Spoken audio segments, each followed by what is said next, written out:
While discussing reproductive physiology, we will talk about how gametes are formed and the hormonal controls that regulate this process. There are two types of cell division, mitosis and meiosis. Mitosis is used for growth and repair, and meiosis is used to produce gametes. In mitosis, you start with one diploid cell. At the end, you will have two diploid cells. In meiosis, you start with one diploid cell, but you end up with four haploid cells. Mitosis gives you an identical copy. The two new cells are exactly like the original cell. In meiosis, you get four cells that are genetically unique. Mitosis occurs in all of your body cells for growth and repair.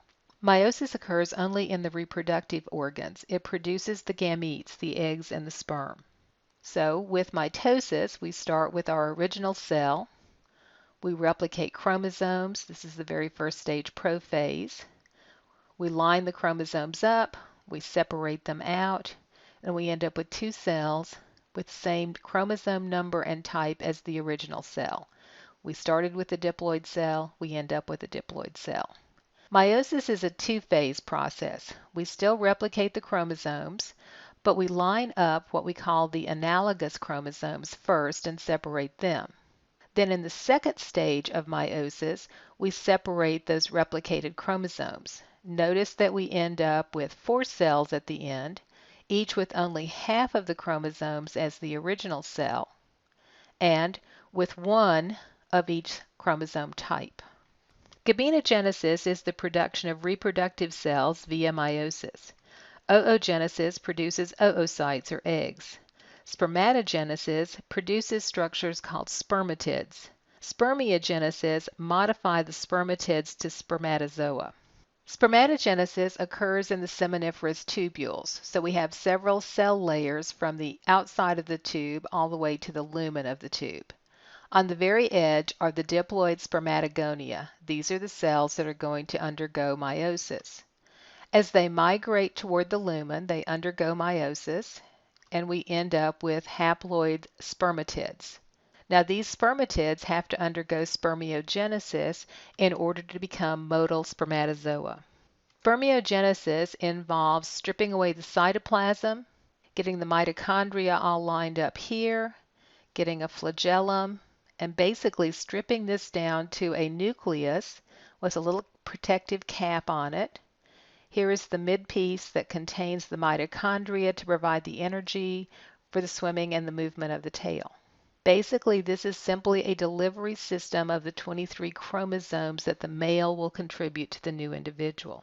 When we see a mature spermatozoa, the little crash helmet, the acrosome, the nucleus, here is the mitochondria to give it the energy, and then here is the tail. Looking at a cross section, here is a seminiferous tubule. So here will be the spermatogonia on the outer edge. These will be the cells undergoing meiosis, spermiogenesis, and then here are the spermatozoa in the lumen. These cells in between the seminiferous tubules are called the interstitial cells or the cells of Leydig. These are the cells that will produce testosterone. Spermatogenesis is hormonally controlled. It starts in the hypothalamus. The hypothalamus secretes gonadotropin releasing hormone, or GnRH. This will stimulate the pituitary gland to secrete FSH and LH. FSH is what stimulates the spermatogonium to start undergoing meiosis. Luteinizing hormone assists with this process, but luteinizing hormone also stimulates the interstitial cells to produce testosterone. Testosterone helps maintain the male reproductive system. It's responsible for maintaining the secondary sex characteristics, and it stimulates spermatogenesis. This process begins at puberty and continues throughout life. Oogenesis begins before birth. It stops during meiosis 1, right at the very beginning at prophase 1.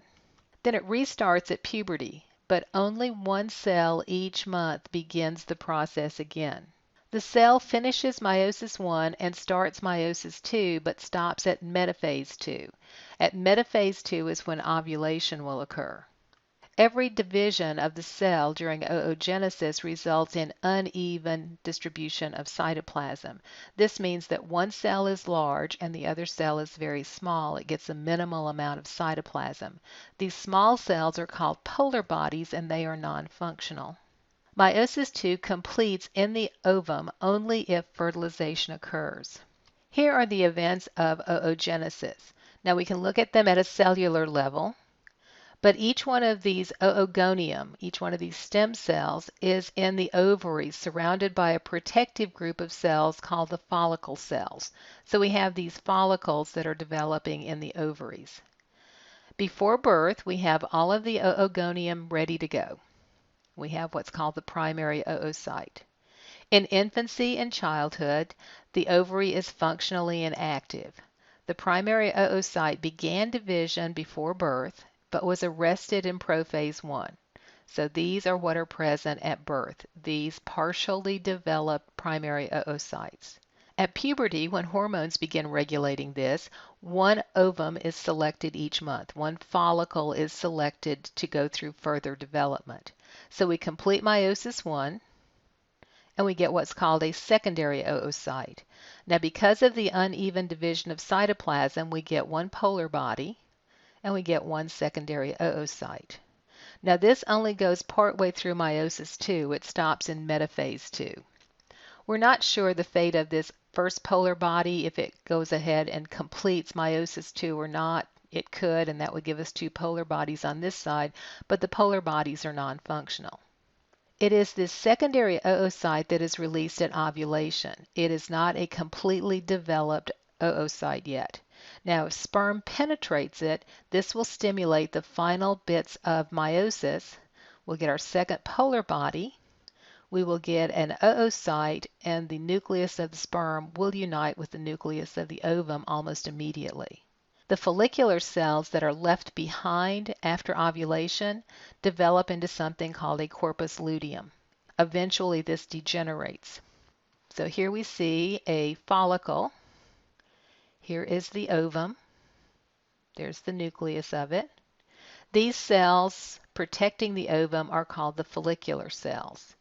Now, during the development of the ovum, as it starts to go through meiosis 2, these follicular cells secrete estrogen. After ovulation, when the follicular cells become the corpus luteum secretes progesterone. The hormonal control of oogenesis is similar to that of spermatogenesis in terms of the hormones involved until we get to the hormones of the ovaries. The hypothalamus still secretes gonadotropin releasing hormone. This stimulates the anterior pituitary to release the gonadotropins FSH and LH. The FSH is what stimulates follicular growth. This is what has the egg starting to develop. Luteinizing hormone is what stimulates ovulation. Luteinizing hormone peaks right at the time that ovulation occurs. The role the ovary plays is it secretes estrogen during the first part of the phase because that's when the follicular cells are present. They help develop the endometrial lining of the uterus. They help provide the secondary sex characteristics. Progesterone is secreted by the corpus luteum. Now the corpus luteum further develops the endometrium of the uterus.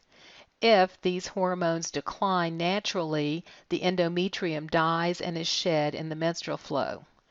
If pregnancy occurs, the endometrium stays and develops into the placenta. As we look at the hormones and what's going on in each stage here, FSH and LH peak there at about day 14.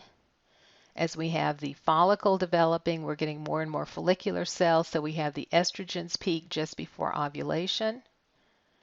Then after ovulation, estrogens sort of decline and progesterone takes over. Estrogen is responsible for developing the endometrium, and then progesterone continues the development. This makes a nice place for a fertilized ovum to settle in and start developing to become a fetus. But if that doesn't happen, then this developed lining is shed and we go back to the basal lining, and that's the menstrual flow. If fertilization occurs, the new diploid cell will begin mitosis immediately. It develops into something called the blastocyst.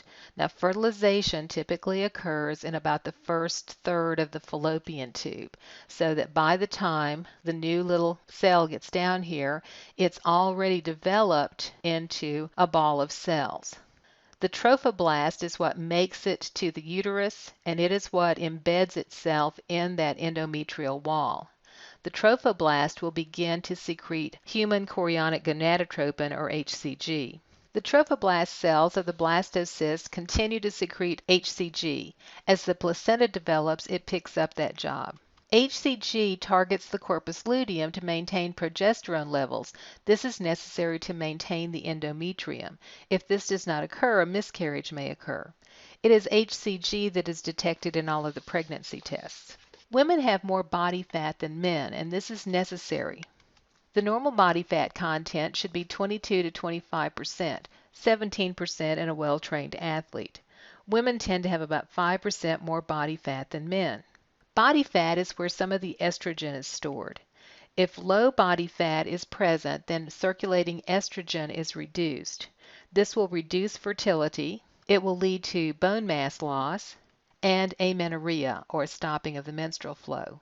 Many women athletes who train very hard and work in the Olympics look very lean. They have very little body fat. They could not get pregnant. They do not have menstrual periods anymore. And one of the problems with gymnasts is they do lose bone mass. They're much more susceptible to osteoporosis as they get older.